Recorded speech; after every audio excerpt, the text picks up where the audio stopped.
Well, welcome back, everybody. Tonight's vodcast I'm going to go through fairly quickly because we have already covered how to do this topic in our introductory chapters about electrochemistry. So we're going to review the concept of oxidation numbers, and we're going to take a look at how you can do the balancing by the half-reaction method. If you feel like you're already pretty competent at that and don't need to see this vodcast, then feel free to skip on to Electrochemistry Vodcast 2.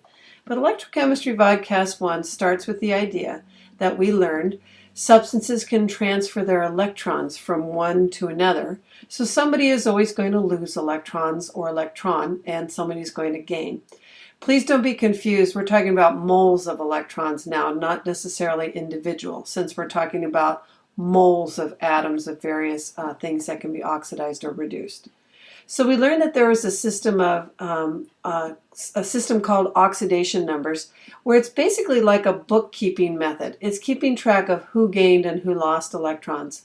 And as you can see in this equation right here, the oxidation of the metal zinc is turning into the ion +2 of zinc because it clearly lost 2 electrons. Remember, oxidation is loss. That's the oil in the oil rig mnemonic.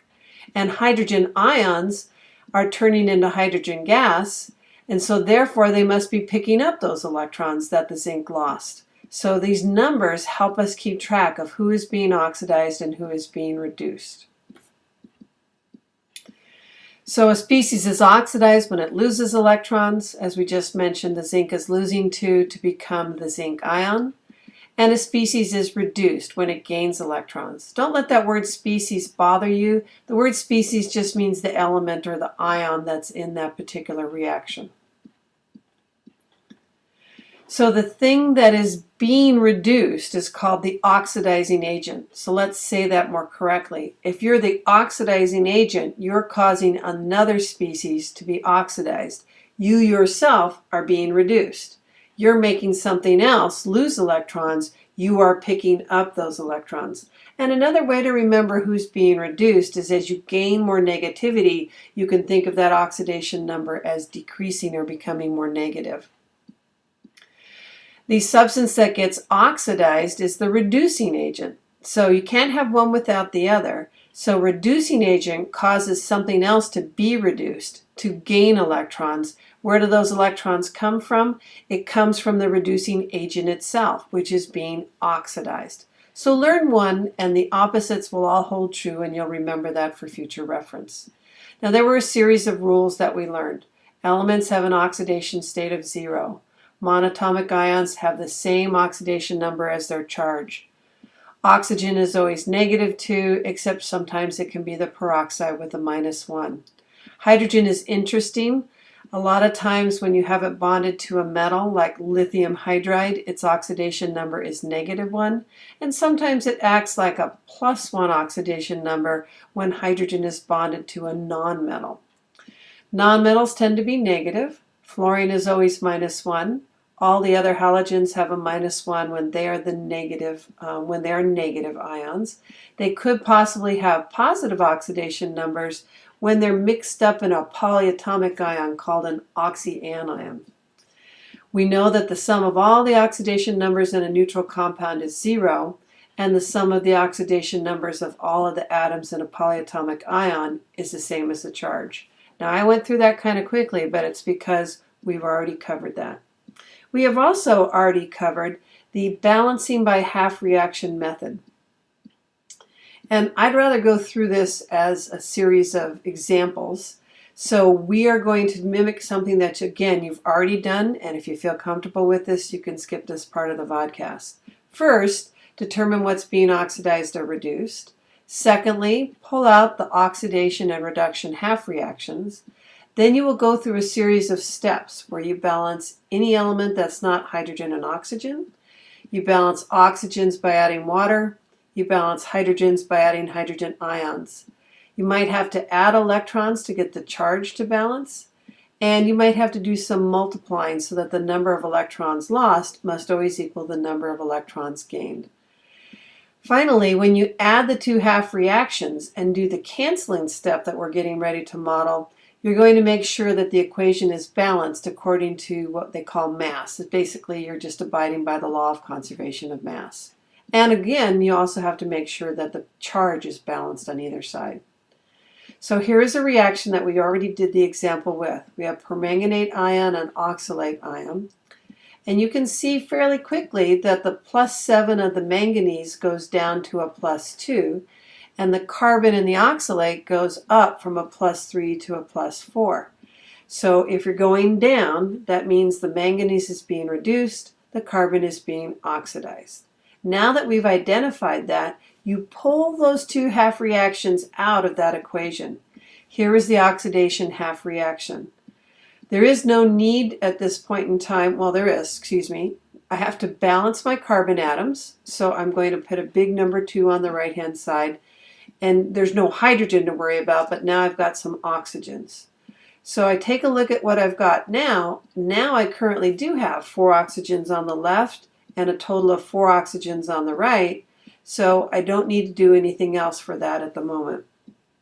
But to get the charge to balance, on the left-hand side there's a net overall 2- charge. That means it should be 2- over here, and since this compound is neutral, we're going to have to add 2 electrons to the right.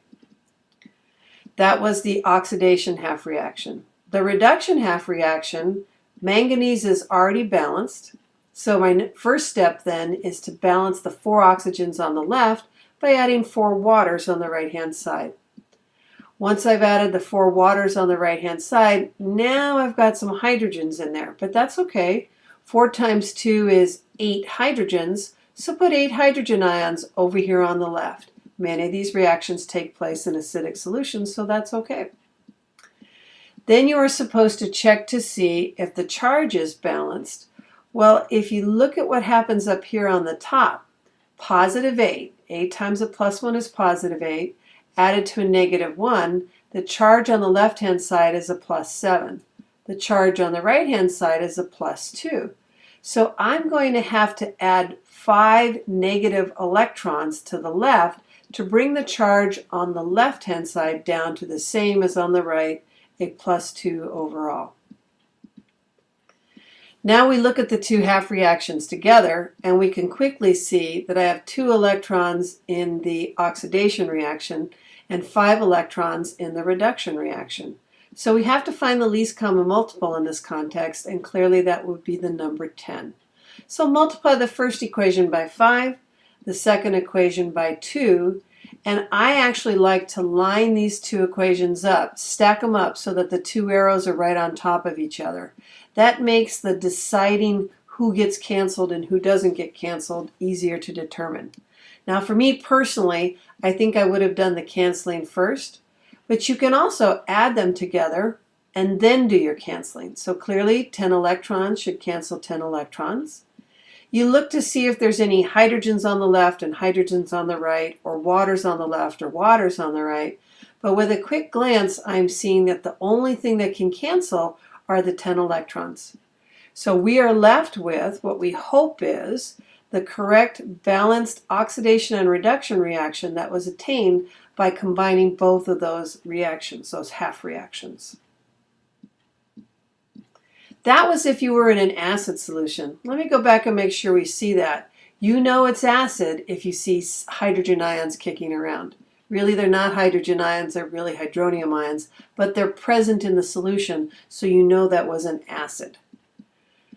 Redox reactions can also occur in basic solutions, and you do the same exact thing, except at the very end, you might have to add hydroxide ions to each side to neutralize the hydrogen ions, because if it says it takes place in a basic solution, you can't have any hydrogen ions floating around there at the end. There is a sample problem that goes along with balancing in a basic solution, which you can follow along and make sure you can do that. We've had more practice with the acidic solution. But again, if you have water being produced on both sides, you might have to do a canceling of water. That ceases or stops this first vodcast on redox. I know I went through it kind of quickly, and that's because we've already done it. But I really will slow down on the next vodcast, which will be following, and that is on voltaic cells, a very important concept that we're going to spend quite a bit of time on. Until then, I'll see you at the next vodcast. Take care.